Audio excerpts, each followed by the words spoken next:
अस्सलाम वालेकुम। My name is Rizwan Riaz. Welcome to the finance academy. अच्छा, कल का जो हमने लेक्चर अपना क्लोज करा था वो फ्यूचर कॉन्ट्रैक्ट के ऊपर था। फ्यूचर कॉन्ट्रैक्ट की लेवल के ऊपर हम लोग बात कर रहे थे कि फ्यूचर कॉन्ट्रैक्ट्स होते क्या है। ठीक है, फ्यूचर कॉन्ट्रैक्ट जो है वो सेंट्रलाइज होते हैं एक्सचेंज के through.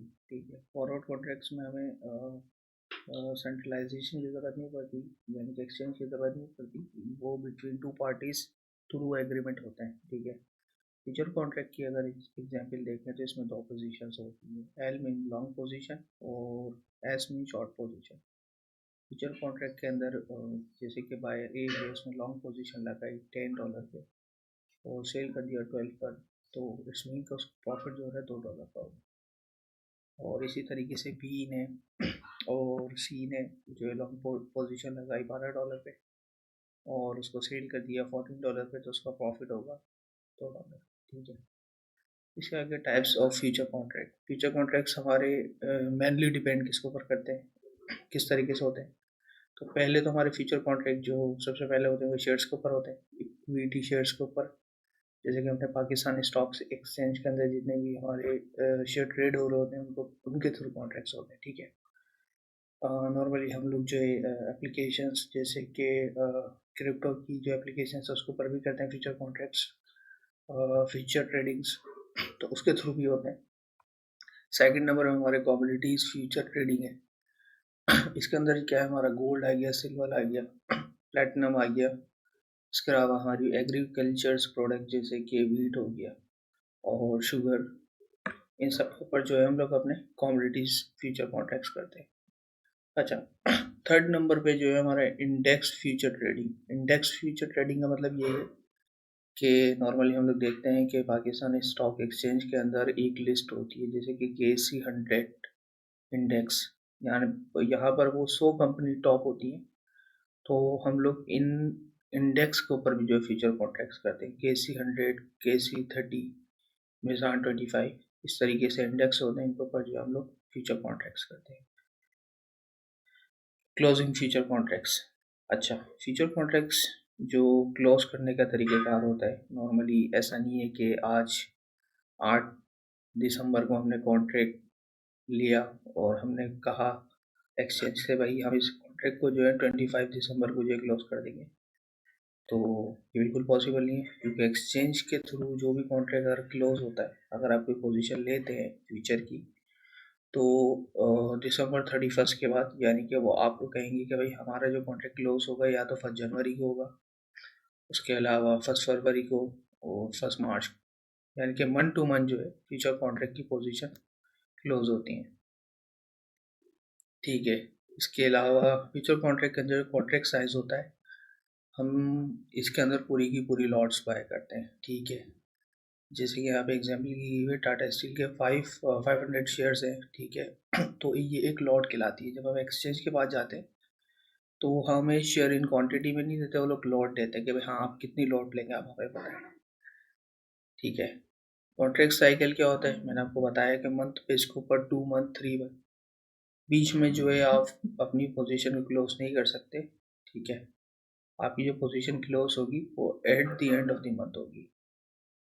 Expiry date, in case अगर कोई 1 तारीख को पब्लिक हॉलीडे आ जाता है तो वेरी नेक्स्ट डे जो है आपकी पोजीशन क्लोज होगी।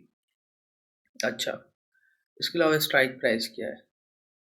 स्ट्राइक प्राइस वो होती है, लाइक अगर एक स्टॉक की प्राइस 200 रुपये, ठीक है, और आप उसको एग्रीड कर आपने 201 रुपये पे, यानी कि उसके ऊपर कुछ कमीशन वगैरह होता है। 201 रुपये पे जो इसको स्टॉक को आप लॉक करेंगे तो उसको स्ट्राइक प्राइस कहते हैं। ठीक है, और कॉस्ट ऑफ कैरी, यानी कि कॉस्ट ऑफ कैरी क्या है कि स्टॉक की प्राइस 200 रुपये और आपने जो उसकी स्ट्राइक प्राइस है 201 रुपये, जो 1 रुपया जो है वो कॉस्ट ऑफ कैरी है। ठीक है, इसके अलावा मार्जिन क्या है। नॉर्मली होता क्या है, जब भी हमारे फ्यूचर कॉन्ट्रैक्ट्स होते हैं ना, तो जितने भी हमारे एक्सचेंज होते हैं, ठीक है, वो दोनों पार्टियों से जो एक मार्जिन अमाउंट लेते हैं। ऐसा ना हो कि at the end of contract अगर एक पार्टी को लॉस हो रहा हो, ठीक है, वो मुकर जाए देने से कि भाई मैं नहीं दे रही, या दूसरी पार्टी बदल जाए। तो इसकी काउंटर पार्टी के रिस्क को अवॉइड करने के लिए एक्सचेंज क्या करती है कि एक मार्जिन अमाउंट लेती है इन केस कि अगर कोई लॉस होता है, ठीक है, तो उसको सेटल करने के लिए आपसे मार्जिन अमाउंट ली जाती है, उसके थ्रू उसको सेटल कर दिया जाता है, ठीक है। अच्छा, मार्जिन अमाउंट होती कितनी है? जो भी आपकी पोजीशंस होती है एटलीस्ट उसका 10% जो है आपके कॉन्ट्रैक्ट साइज का 10% जो है मार्जिन अमाउंट आपकी डिपॉजिट होती है, और at the end of contract आपको मिल जाती है। जो भी सेटलमेंट होती है, चार्जेस वगैरह डिडक्ट होता है, टैक्स डिडक्ट होता है, उसके बाद जो आपको मिल जाती है। इसके अलावा ये सब चीज़ें sorry, marking to the market, ये this are practice in periodically adjusting the margin account and adding the subtracting fund based on changes in market value to reflect investor gain or loss। जैसे मैंने बताया कि margin amount ये लोग आपसे एक deposit करवाते हैं, ठीक है, और मार्जिन अमाउंट आपको कब देते हैं? जब उसके अंदर से वो कंप्लीट सेटलमेंट कर लेते हैं। आपका कोई गेन होगा तो गेन उसके अंदर प्लस कर देंगे, और आपका लॉस होगा तो वो से माइनस कर देंगे। इसको कहते हैं मार्किंग टू मार्केट्स, ठीक है। अच्छा, इसमें कंपैरिजंस की अगर बात करी जाए तो फॉरवर्ड कॉन्ट्रैक्ट और फ्यूचर कॉन्ट्रैक्ट में ट्रेड ऑन ऑर्गेनाइज एक्सचेंज, और फॉरवर्ड में बिल्कुल नहीं होते, बिटवीन टू पार्टी है। फ्यूचर में बिल्कुल ऐसा होता है, यूज स्टैंडर्डाइज कॉन्ट्रैक्ट टर्म्स, ठीक है। फॉरवर्ड के अंदर स्टैंडर्डाइज कॉन्ट्रैक्ट नहीं होते, ये तो हमारे कस्टमाइज होते हैं, ठीक है। फ्यूचर जो है स्टैंडर्डाइज होते हैं, यानी कि एक्सचेंज एक पूरी एक तरीक़ेकार बनाया हुआ तो उसको फॉलो किया जाता है, उसके अंदर हम लोग चेंजेस नहीं कर सकते। अगर चेंजेस करनी है तो फिर हमें क्या है, फॉरवर्ड कॉन्ट्रैक्ट की तरफ जाना पड़ेगा। फ्यूचर ये जो है हमें वेज प्रोवाइड नहीं करता, ठीक है। उसके बाद use associate clearing house guarantee contract fulfilment. जैसा मैंने बताया कि यहाँ पे जो है फ्यूचर कॉन्ट्रैक्ट के अंदर थर्ड पार्टी इन्वॉल्व होती है, ठीक है, कोई ट्रेडर्स, एक्सचेंज। तो इसमें जो है ये आसानी होती है, ठीक है। जैसे अगर कोई पार्टी बदल जाती है और काउंटर पार्टी रिस्क को जब हमें अवॉइड करना होता है, फ्यूचर कॉन्ट्रैक्ट में जाते हैं। और फॉरवर्ड कॉन्ट्रैक्ट्स के अंदर भी ऐसा नहीं होता, हम लोग जस्ट डिपेंडिंग करते हैं एग्रीमेंट के ऊपर। लेकिन अब जो है बैंक के थ्रू ये होता है फॉरवर्ड कॉन्ट्रैक्ट, इसके बारे में भी मैं तफसील से बात करूँगा। रिक्वायर मार्जिन, ये सब चीज़ें। अच्छा, इसके अलावा ये ऑप्शंस में, ऑप्शंस क्या है? Contract that give the holder the option to buy and sell specific quantity of underlying asset at a particular price on or before a specified time period. The words options mean that the holder has the right but not the obligation to buy sell underlying contract। तो options क्या है? Options की अगर मैं simple सी बात करूँ कि एक बंदा फ्यूचर ले रहा है या ऑप्शंस ले रहा है, और वो कहे कि भाई मैं जो है ज़्यादा रिस्क बेयर नहीं कर सकता, ठीक है, यानी कि मैं एक स्टॉक के ऊपर 200 रुपये का तो खरीदूंगा, लेकिन मुझे उसको प्रॉफिट चाहिए 2000 रुपये, ठीक है, तो वो ऑप्शंस की तरफ जाए। ऑप्शंस ऐसे समझ ले कि एक तरीके की लॉटरी है। 10 बंदों ने एक लॉटरी खरीद ली, और उसको जब देखा, ठीक है, मंथ के एंड में, तो एक बंदे की जो है लॉटरी लग जाएगी, बाकी 9 बंदे जो है लॉस कर जाएंगे। यानी कि इसका मकसद ये होता है कि इसकी जो कॉस्ट होती है बहुत ही मिनिमम होती है, लेकिन प्रॉफिट बहुत हाई होता है, ठीक है। और टाइप्स ऑफ ऑप्शंस क्या है हमारे पास? ऑप्शन 2 टाइप के होते हैं, कॉल एंड पुट, ठीक है। Call give the right, call option gives the buyer the right but not the obligation to buy a given quantity of the underlying asset at a given price on a before particular date to buy a premium, ठीक है।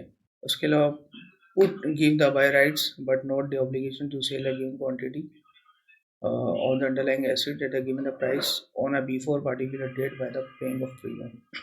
अच्छा, अभी call क्या है? Call में ये है कि आपको बायर एक राइट मिल जाता है कि ऑप्शंस को बाय करने का, और पुट्स के अंदर जो है आप ऑप्शंस को सेल करते हैं, ठीक है। आगे इसकी एग्जाम्पल भी आएंगी तो उसमें और क्लियर हो जाएगा। Types of options contracts, the other two types of European style आ गया, अमेरिकन स्टाइल हो गया, उसके बाद डिस्कशन हुई है कि यूरोपियन स्टाइल में क्या होता है, can be exercise only on the day of maturity, maturity date of the option also known as the expiry date, ठीक है। American style option can be exercised at any time before and the expiry date। ठीक है। तो भाई आपका जो European style है, after the expiry date, ठीक है, उसकी सेटलमेंट होगी। और अमेरिकन जो स्टाइल है उसकी जो सेटलमेंट है before and after of expiry, दोनों तरीके से जो उसकी सेटलमेंट हो सकती है। अच्छा, इसके अलावा कॉल ऑप्शन एग्जाम्पल क्या है? कॉल ऑप्शन एग्जाम्पल ये है कि लेट्स से कि अगर एक शख्स 100 शेयर रिलायंस के बायर करता है एट द रेट ऑफ 300, ठीक है। अभी करंट प्राइस उसकी है, करंट प्राइस है 250 रुपये, और 300 रुपये जो है ना इसकी स्ट्राइक प्राइस की रहेगी। जैसे कि मैंने आपको बताया था कि करंट प्राइस के बाद जो एक आप स्टॉक खरीदते हो, ठीक है, वो जो डिफरेंस होता है उसको हम स्ट्राइक प्राइस कहते हैं, ठीक है। वो एज अ चार्जेस उसे लेंगे तो स्ट्राइक प्राइस खिलाते हैं। और इसमें कहा है कि भाई पर शेयर आफ्टर 3 मंथ्स, ठीक है। एक्सपायरी डेट क्या है इसमें? 3 मंथ्स की है। Amount to buy call option 2500। Suppose अभी जो स्टॉक 300 रुपये के हिसाब से बाय करा है, और आफ्टर 3 मंथ्स जो है वो 400 का हो जाता है। 3 इंटू 100, 300 इंटू 100, यानी कि 30,000 के स्टॉक हमने लिए थे, और भाई उसकी प्राइस हो जाती है 40,000 रुपये की।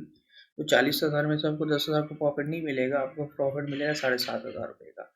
उसकी वजह ये है कि बाई की जो आपने कॉल ऑप्शन दी थी वो 2,500 रुपये उसकी अमाउंट है, वो डिडक्ट होगी, ठीक है। जो बताया था मैंने कि लॉटरी की जो एक अमाउंट होती है, अगर आपने एक 200 रुपये की लॉटरी खरीदी है, ठीक है, और आपने विन करी है, उसमें 2,000 रुपये मिले, तो आपका प्रॉफिट कितना होगा? आपका प्रॉफिट 1,800 रुपये होगा।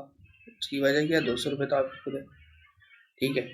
उसी तरीके से अगर बात करें लॉस की, अगर 100 रुपये का स्टॉक था और वो जो 200 रुपये पे चले जाए, ठीक है, तो आपका इसमें लॉस कितना होगा? और 2,500 रुपये का, ठीक है। अच्छा, उसी तरीके से जो है पुट की एग्जाम्पल है, ठीक है। फ्यूचर में जो ऑप्शन होते हैं, फिक्स मेच्योरिटी डेट विच एक्सपायरी विच दे एक्सपायर, इसकी भी डेट फिक्स होती है कि मंथ के एंड में एवरी 15 डेज जो है इसकी एक्सपायरी होती है, ठीक है। और इसके अलावा the price at which the option is exercise is called the exercise price on A strike price. The person who right the option and it's the seller is referred as the option writer, and who hold the option and is the buyer is called the option holder। Writer कौन होता है? कि भाई seller जिसको refer करता है, ठीक है, और होल्ड करता है उसको ऑप्शन होल्डर कहते हैं। The premium is the price paid for the option by the buyer to sellers. Premium क्या है भाई? एक प्राइस पेड की जाती है, ठीक है, बायर से ऑप्शन और सेलर्स को, तो उसका हम क्या कहते हैं? प्रीमियम कहते हैं। Clearing house is interposed between the writers and the buyer which guarantee performance of contract, ठीक है। इसके बिटवीन इसके दरमियान भी जो है एक क्लियरिंग हाउस होता है, जो इस चीज़ को इंश्योर करता है कि भाई कॉन्ट्रैक्ट की जो परफॉर्मेंस और उसकी गारंटी के अंदर कोई हडल्स ना आए, ठीक है, काउंटर पार्टी रिस्क ना आए, इन सब चीज़ों को जो इंश्योर करता है। तो उसके बाद टर्मिनोलॉजी आगे underline specific security of assets, premium price paid, strike, expiration, exercise, open interest, और इसके अलावा दूसरी ये भी टर्मिनोलॉजी है, ठीक है। अच्छा, इसके बाद हम लोग बात स्वैप के बारे में हम लोग बात कर रहे थे कि स्वैप कॉन्ट्रैक्ट्स क्या होते हैं। In a swap the two counter parties agree to enter into a contractual agreement wherein they agree to exchange cash flow at a periodic interval. Most swap contracts are traded over the counter. Some are also traded on future exchange market.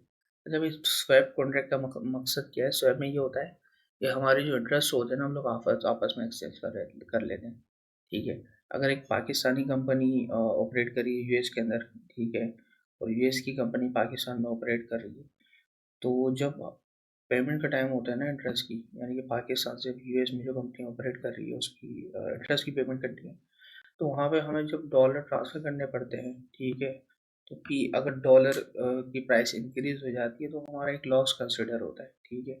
उस चीज़ से बचने के लिए जो हम लोग swap contract use करते हैं, यानी कि हम लोग क्या करते हैं कि पाकिस्तानी कंपनी जो है यूएस की कंपनी के साथ कॉन्ट्रैक्ट में आ जाती है, और और स्टार्ट ऑफ द मंथ जो एक टाइम होता है, ठीक है, हम लोग उनके अकाउंट के अंदर अमाउंट डिपॉजिट करवा देते हैं और वो लोग जो है जब भी इंटरेस्ट की पेमेंट करनी होती है वो लोग वहाँ से कर देते हैं और उसके बदले में जो है हम लोग पाकिस्तान से जो है, पाकिस्तान जो यूएस की कंपनी ऑपरेट हो रही है उनकी पेमेंट हम लोग यहाँ से कर देते हैं। तो इसको कहते हैं स्वैप कॉन्ट्रैक्ट। अच्छा, टाइप्स ऑफ स्वैप कॉन्ट्रैक्ट यहाँ पे दो तरीके के जो है स्वैप कॉन्ट्रैक्ट होते हैं। इंटरेस्ट रेट जो है एक में फ्लोट होता है और दूसरे में फिक्स होता है, ठीक है। और इसी तरीके से करेंसी जो है, करेंसी फिक्स भी हो सकती है और फ्लोटिंग भी हो सकती है। फ्लोटिंग का मतलब यही है कि अगर डॉलर या PKR जो है अप हो जाए या डाउन हो जाए तो इसको फ्लक्चुएशन कहते हैं, फ्लोटिंग होती है। इंटरेस्ट रेट फ्लोटिंग का मतलब यही है कि अभी 10% इंटरेस्ट रेट चल रहा है, ठीक है, आफ्टर मंथ 12% हो जाए तो इसको हम फ्लोटिंग कहते हैं। लेट्स से कि अगर हमने कोई कॉन्ट्रैक्ट में एंटर हुए और हमने एग्री करा फ्लोटिंग के ऊपर कि भाई हम लोग जो है इंटरेस्ट की पेमेंट जो करेंगे वो बेसिस ऑफ फ्लोटिंग करेंगे, तो उसमें होता है क्या है कि आज इस महीने अगर 10% के ऊपर इंटरेस्ट रेट की पेमेंट हमें करनी है इस महीने या इस साल, तो हम 10% के हिसाब से करेंगे। लेकिन आफ्टर अ मंथ ईयर अगर उसकी इंटरेस्ट रेट चेंज हो जाते हैं 10 से 12%, तो हमें 12% एप्लीकेबल होगा। फिक्स में क्या होता है, फिक्स के अंदर अगर चेंजेस होती भी है, ठीक है, इंटरेस्ट रेट के अंदर, और हमने जो अपना कॉन्ट्रैक्ट करा हुआ था 10% इंटरेस्ट रेट के ऊपर, तो हम लोग 10 के हिसाब से पेमेंट करते हैं, ठीक है। एडिशनल जो 14 या 12 या 16 होता है तो हम उसको कंसिडर नहीं करते। अच्छा, what it is an interest swap. अच्छा, इसका जो मैंने बताया कि इंटरेस्ट क्या है, कि हम लोग क्या है कि यूएस में जो हमारी पाकिस्तानी कंपनी ऑपरेट हो रही है, यूएस की कंपनी उनका इंटरेस्ट रेट पे कर देती है पाकिस्तान के अंदर। जो यूएस की कंपनी ऑपरेट हो रही है पाकिस्तान की कंपनी, उस यूएस की कंपनी का इंटरेस्ट पे कर देती है, इसको कहते हैं इंटरेस्ट रेट से। फ्लोटिंग, फ्लोटिंग के अंदर जो हमारी नॉर्मली वहाँ पे जो मार्केट है लाइबोर यानी कि लंदन इंटरबैंक ऑफर रेट, हम वहाँ के रेट देखते हैं। और अगर पाकिस्तान में होगी तो हम उसकी काइबोर देखेंगे, कराची इंटरबैंक ऑफर रेट, ठीक है। अच्छा, इंटरेस्ट रेट स्वैप का तरीका मैंने बताया, इंटरेस्ट रेट स्वैप की एग्जाम्पल दी। अच्छा, इसी तरीके से एक एग्जाम्पल आ गई है इंटरेस्ट रेट स्वैप की। कंपनी ए हो गई कि हमारी जो एक नॉशनल अमाउंट है वो 5 मिलियन यूरो की है, ठीक है, और हमारा फिक्स रेट जो है वो 7% है प्लस 1% का है रेट। तो इसमें होता है क्या है, कंपनी ए ने जो है बैंक है यानी कि सेकंड बी कंपनी का जो इंटरेस्ट पे कर दिया और बी कंपनी ने जो है एक कंपनी का इंटरेस्ट पे कर दिया, ठीक है।